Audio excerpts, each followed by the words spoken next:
meus queridos, tudo bom com vocês? Aqui tá falando o professor Lucas Brendo. Bora para mais uma aula de geografia e na aula de hoje a gente vai falar um pouco sobre questões ambientais ainda, ok? Na aula passada a gente já estava trabalhando ainda sobre questões ambientais, só que na aula de hoje a gente vai falar mais especificamente sobre as grandes e importantes conferências ambientais, ok? Então fiquem ligados porque essa aula de hoje está muito importante, tá? Então, bora lá! Bom pessoal, na aula de hoje a gente vai falar sobre conferências ambientais, que é um dos importantes temas aí relacionados ao meio ambiente, ok?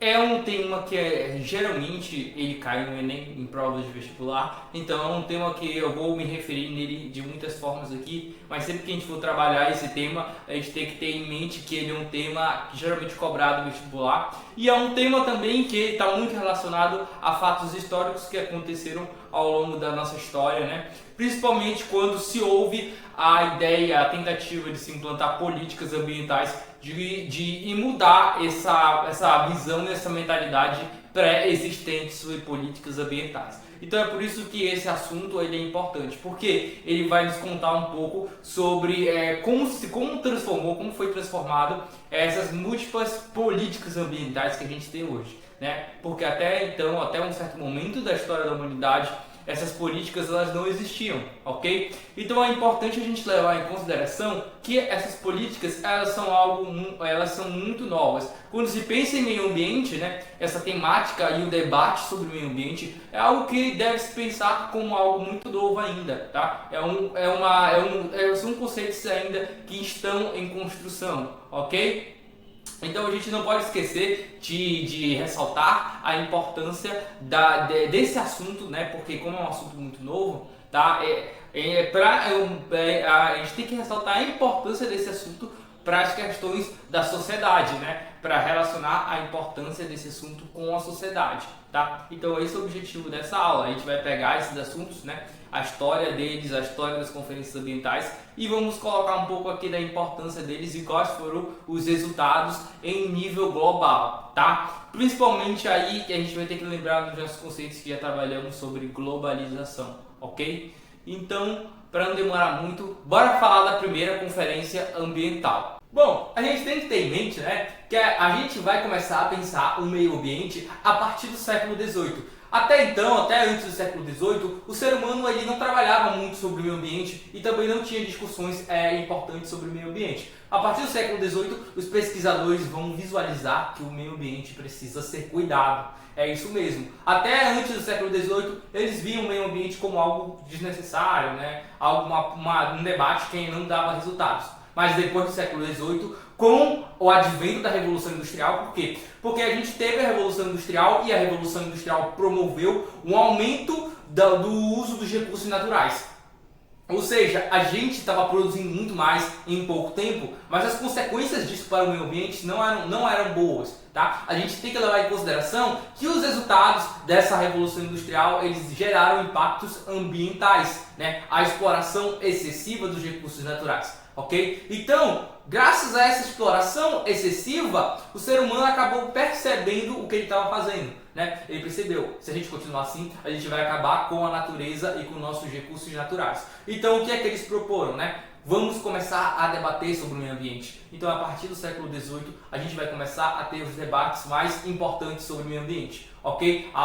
Vai ser um assunto que vai ser pesquisado. E graças aos estudos começados e iniciados a partir do século XVIII, a gente vai ter a nossa primeira conferência ambiental, ok? E o que é uma conferência ambiental, né? Uma conferência ambiental é quando um grupo de países se reúne para discutir as questões ambientais de seus respectivos países, das suas respectivas nações, tá? Esse grupo de países vai debater as suas principais problemáticas ambientais, vai levar os seus dados, né? Vai levar o seu planejamento ambiental e todos os países vão ter em mente, né, uma pauta geral para essa conferência, né? Ou seja, esses países vão se reunir para trazer um debate sobre o que eles devem mudar no seu comportamento frente ao meio ambiente. Então, essas conferências elas iniciaram, né, com esse intuito, né, com essa intenção de transformar a nossa visão e começar a mudar o que a gente tinha em mente relacionado ao meio ambiente, ok? Então, a primeira conferência que a gente vai falar, né, foi a conferência de Estocolmo, ok? A Conferência de Estocolmo, no seu latim descarregado. Enfim, tá, continuando com a Conferência de Estocolmo, tá? Nós temos que levar em consideração que a Conferência de Estocolmo, ela aconteceu em 1972, ok? E ela foi uma das conferências ambientais mais importantes que a gente tem para falar. Por quê? Porque a Conferência de Estocolmo, ela foi um marco no que diz respeito a questões ambientais. Ela foi a primeira, né, que reuniu 112 países, ok? Nós tivemos 112 países participando da Conferência de Estocolmo, ok? Não eram tantos países como a gente tem no mundo, não eram, mas foi uma das maiores conferências em termos de tamanho, né, e participação. A gente também pode ter a Conferência de Estocolmo como uma grande representação das primeiras conferências ambientais, ok? E por que ela foi tão importante, tá? Obviamente porque não só pelo fato dela apresentar as primeiras teorias sobre o meio ambiente, né, e se colocar e tentar se analisar o quadro de desenvolvimento dos países e sua relação com a questão do meio ambiente. Por quê? Porque eles colocaram essa pauta, foi uma das pautas principais da reunião, né? A Conferência de Estocolmo relacionou o nível de desenvolvimento dos países, desenvolvimento econômico, e também correlacionou o processo de industrialização com os impactos ambientais. Ou seja, percebeu-se que na maioria dos países que tem mais impactos ambientais, né, que se tem uma maior destruição e um maior índice de impactos ambientais dentro das suas localidades, percebeu-se que esses países que estavam com esses impactos, esses índices de níveis de problemas ambientais elevados, esses países eles acabaram sendo detectados como os países desenvolvidos. Sim, os países desenvolvidos eram os países que mais geravam danos ao meio ambiente, tá? Então é um ponto interessante que foi levantado na Conferência de Estocolmo. E também percebeu-se que os países subdesenvolvidos precisavam se desenvolver. Por quê? Porque quanto mais os países subdesenvolvidos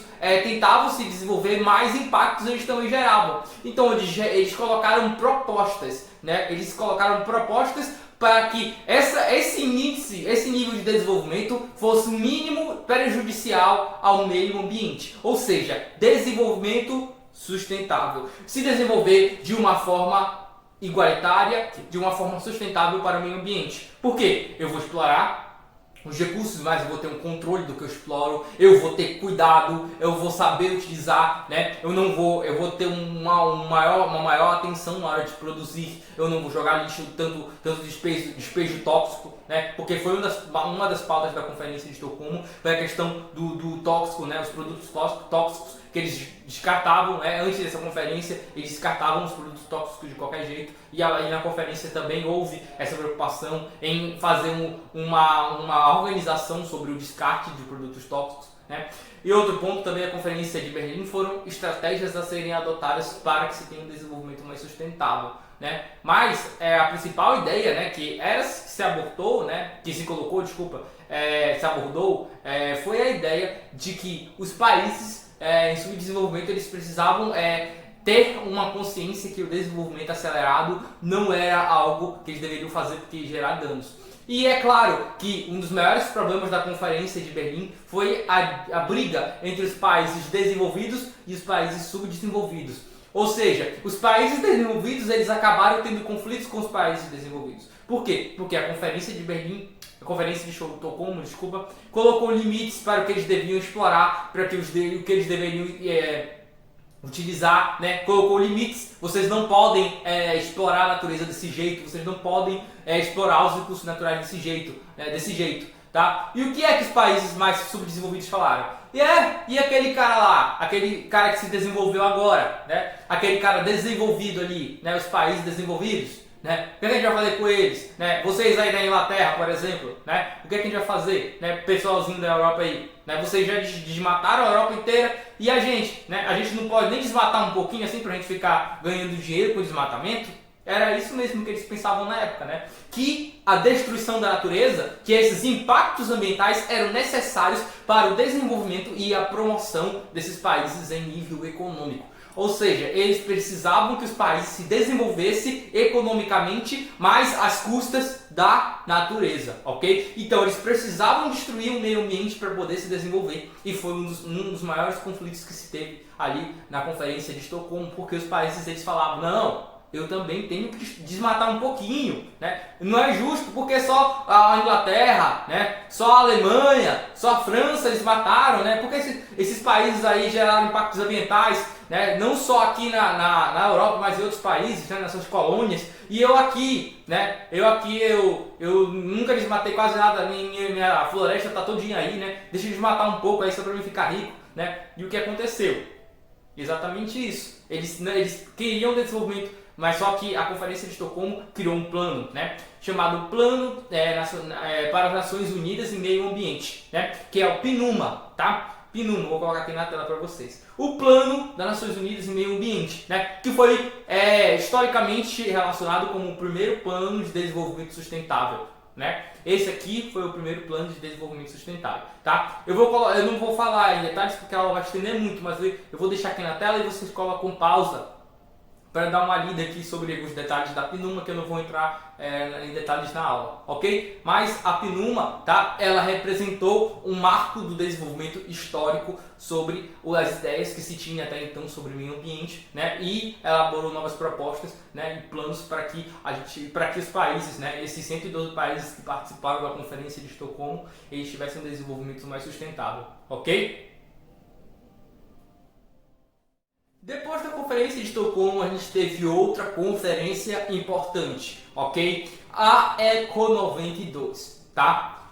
Ela aconteceu aqui no Brasil, ok? Foi uma conferência ambiental muito importante que aconteceu aqui no Brasil. E qual foi a ideia da Eco 92, tá? Ela foi a segunda maior conferência ambiental que a gente vai ter depois aí, na ordem, né? Foi primeiro a primeira conferência ambiental que a gente vai ter considerada a conferência ambiental foi a de Estocolmo, e depois a gente vai ter a Eco 92, ok? E a Eco 92, ela reabordou as ideias da conferência de Estocolmo, né? Da pauta ali da conferência de Estocolmo, e também falou de desenvolvimento sustentável e também trouxe como principal pauta, né, a Agenda 21, que foi aí um livro, né, uma agenda com 40 capítulos, né? Cada capítulo iria falar, cada ponto iria falar sobre propostas de desenvolvimento. É claro que eu não vou falar todos para vocês, né? Eu vou colocar aqui alguns dos principais pontos da Agenda 21, os 5 principais,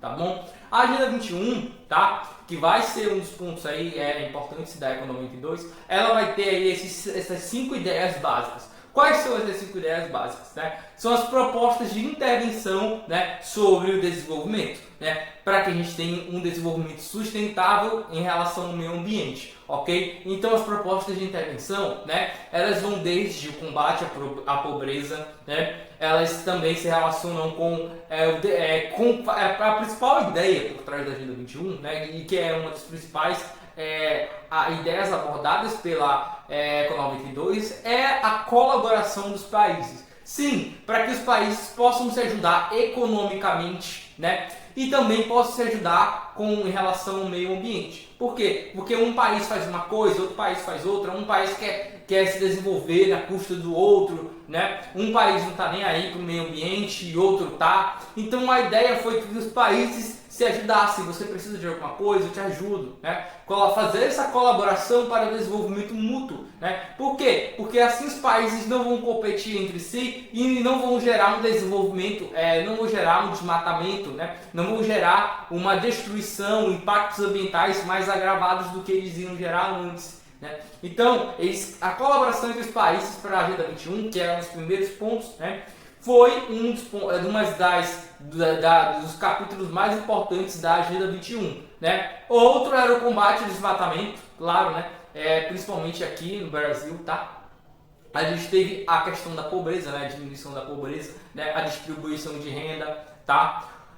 Enfim, vários pontos importantes, mas esses aí são os principais que eu vou colocar para vocês, tá? E detalhe, tá? A Agenda 21, ela entrou aí, né, de cabeça nas ideias da Conferência de Estocolmo. E após a Eco 92, a gente vai ter aí a Conferência das Partes, né? A Conferência das Partes, que vai ser outra conferência que vai acontecer, que vai ser decretado após a Eco 91, o Protocolo de Kyoto. A Eco 92, ela teve 172 países participantes, tá? Eu acabei esquecendo de comentar isso.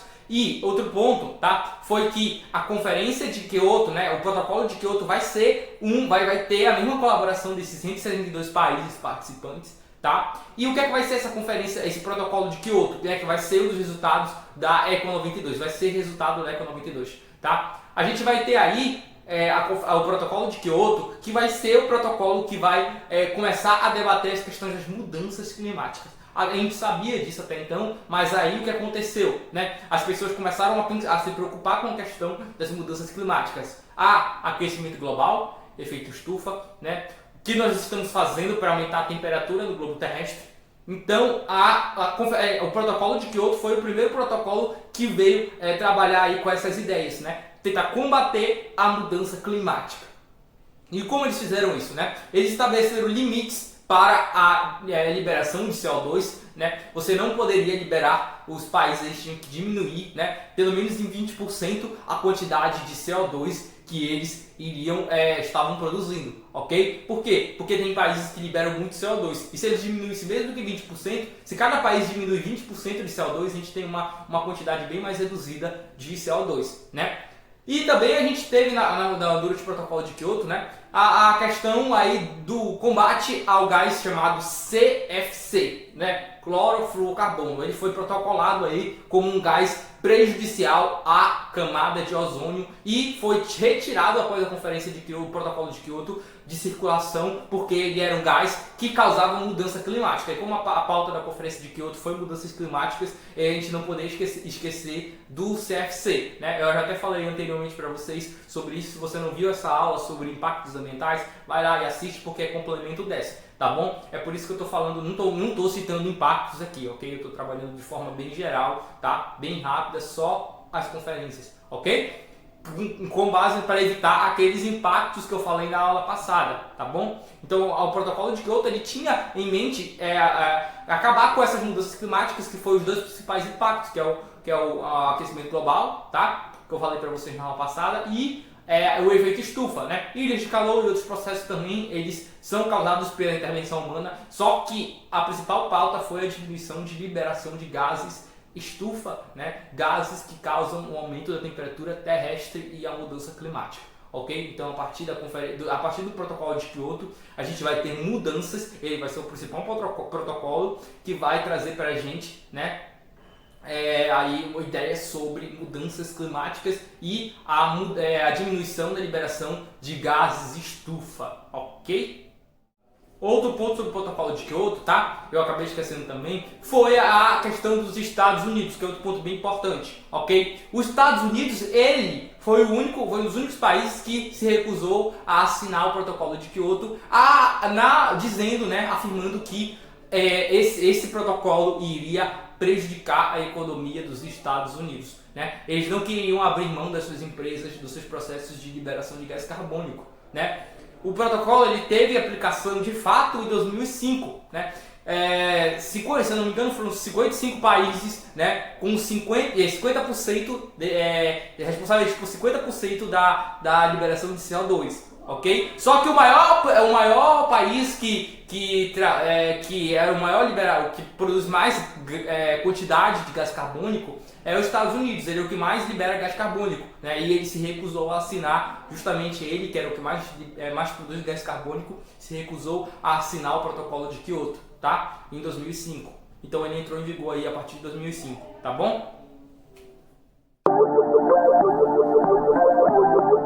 Outra conferência que a gente vai ter é a conferência do Rio+10, tá bom? Rio+10. Ela vai acontecer em Joanesburgo, né? Por isso que ela vai ficar conhecida também como Cúpula de Joanesburgo, né? Ela teve mais países participando, né? Vocês perceberam que foram aumentando gradativamente os países que participavam, ok? O primeiro lá na conferência de Berlim foi a conferência de Estocolmo, que foram 112, aí depois aumentou na Eco 92 para 172, e agora na conferência do Rio+10, né, em Joanesburgo, a gente vai ter 189 países participando dessa conferência. Já é um bom resultado.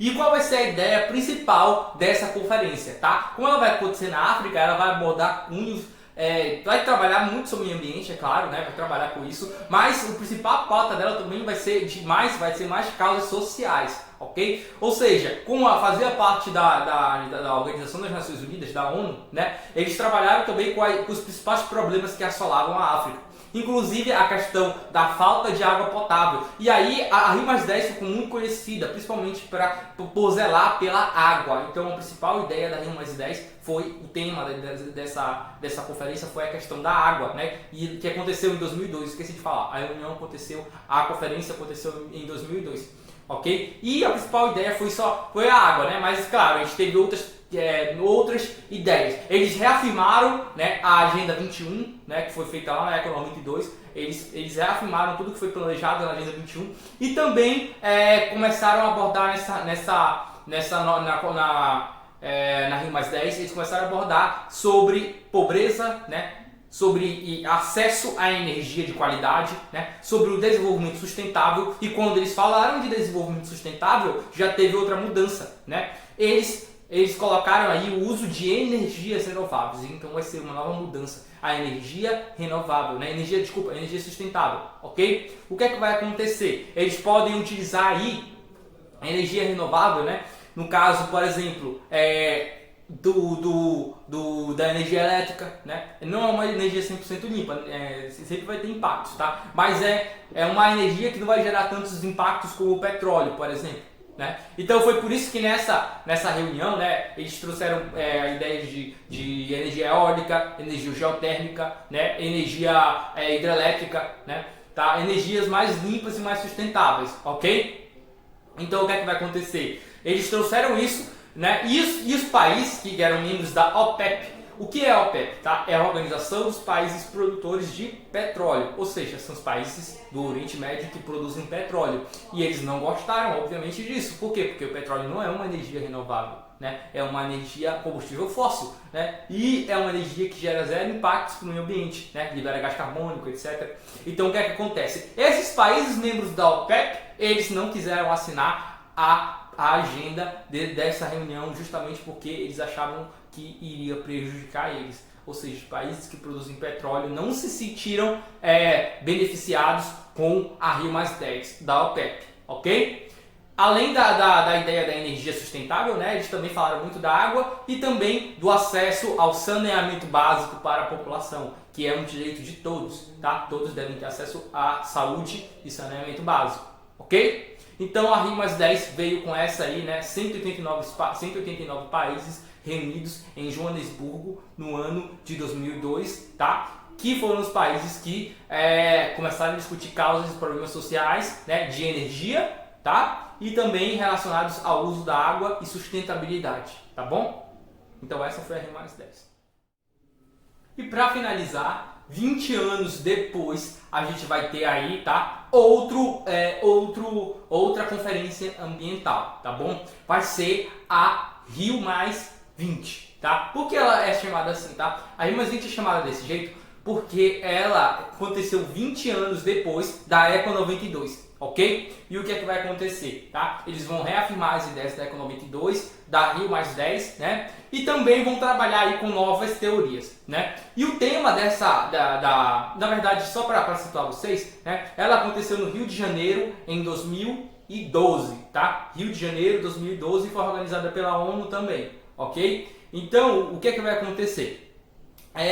Ela vai ter como principal temática, né, o futuro que queremos. Essa foi a pergunta. Que futuro nós queremos para os nossos 192 países que participaram, tá? 192 países, aumentou bastante comparado com a primeira, ok? Então, qual futuro nós queremos, né? Esse foi o tema, né? E baseado nesse tema, né, baseado no tema de futuro que queremos, eles elaboraram um material, né? Que material foi esse, tá? Foi um material que ficou conhecido como o futuro que queremos, né? Para responder a pergunta de qual futuro eles querem. Então, o futuro que eles querem deveria ter acesso a saneamento básico, saúde de qualidade para todos, né? Proteger as florestas, porque não basta ver você reflorestar, porque o pessoal vai lá e desmata, então você tem que proteger a floresta. Não é só você plantar, não é só você cuidar, você tem que proteger, né? Proteger o patrimônio natural, tá? E também o uso da água sustentável e principalmente, né, como uma mudança, eles trouxeram ideias dos padrões de consumo, mudanças dos padrões de consumo. Ou seja, nós consumimos muito, nós compramos muito, nós sujamos muito, nós produzimos muito lixo,